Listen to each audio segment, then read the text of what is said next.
ए दमाद जी हमारा लड़की के काहे मारा ताड़ो? ए ससुर जी मारी डांटी ना तो कई के चाटी। काहे मारा ताड़ो? का कमी बा हमारा लड़की में? सुना कमी बा ए ससुर जी तोहरा बेटी में। का कमी बा बताव। हम तो हाई पढ़ल ससुर जी अनपढ़ आपकी डॉक्टर मांगीला जहिया वाटर देवे ले टमाटर।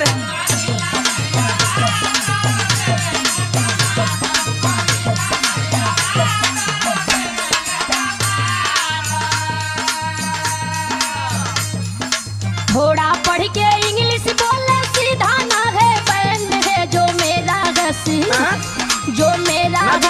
बैंड है पापा जी हाफ मैंड है।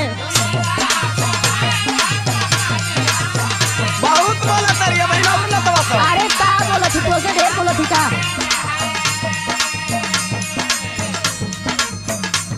लाके देवे पाइप जब वो लाई कही के वाइफ हो।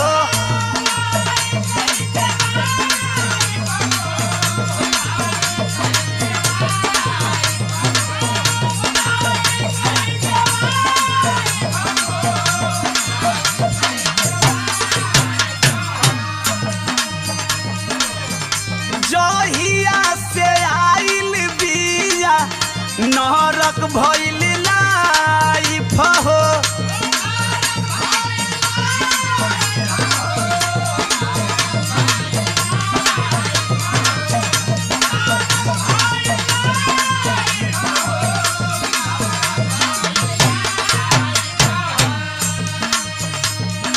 एकरे चलते फिल्म नहीं देखी हैरी पॉटर मांगीला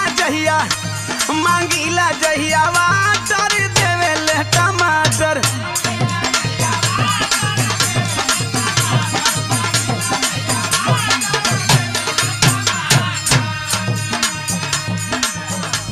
खाली अंग्रेजी में का रेला बक बक पापा।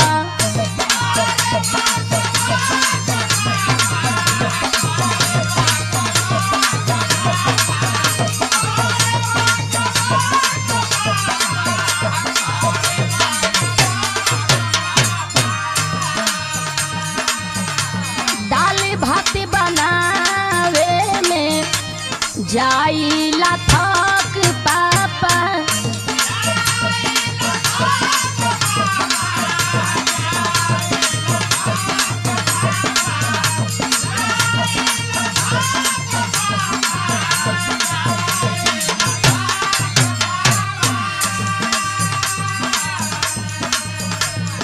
कोई ना समझाए इनको जो भी इनका फ्रेंड है जो मेरा घसी बैंड है पापा जी हाफ मैंड है। ना होश में बोलबी काहे होश में बोली हो? अपना बाबू के देख के तोर मन बढ़वा। बाबू के देख के नहीं थी बोलत तुम्हारी ये चलिए है। देख हमार जे फ्रेंड बन मुकेश सम्राट यादव हैं, स्वामीनाथ यादव और जौन डिजिटल देखेला किशोर कुमार जी दिल्ली वाला कुल पढ़ल लिखल बने लोग, कंप्यूटर पढ़ेला अंग्रेजी जाने लो। अरे तुझे कर हिस्ट्री बताओ तारा ना। हाँ। उ लोग भी तुअरिए दिमाग का। अरे ए ससुर जी दोस्त हमार बाकी तोहरा बेटी को। अच्छा तो सुनी मांगता हूँ पेन तो धा राती लालटेन ससुर जी।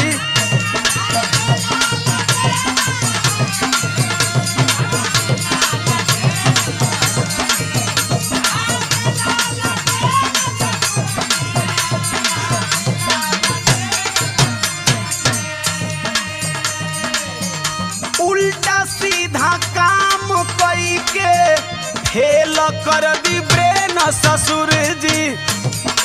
जितनी झूठ बोले के है बोली ना। झूठ बोला तनी रे। झूठे का पढ़ाई कैले हो तू।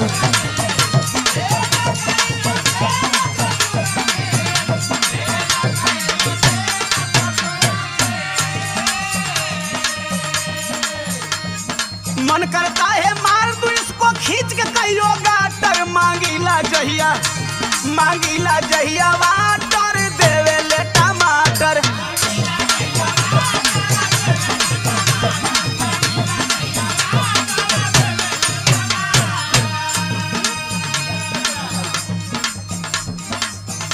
आपने को गलती तो कहबा ना। का गलती बरे? चिकन चिकन बतिया लेला। चिकन चिकन न बतियाई। सुना सुना। हाँ सुना। रोजे पी के आवेला तो करेला ठोकाई पापा।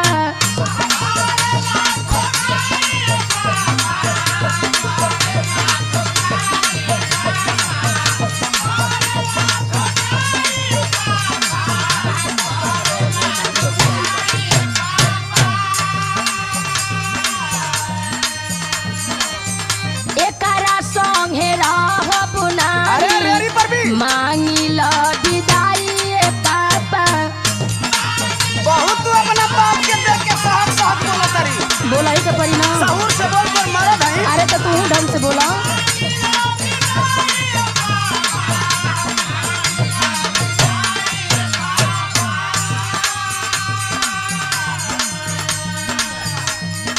अंड बंड है बकता हरदम छूटा इसका हैंड है जो मेरा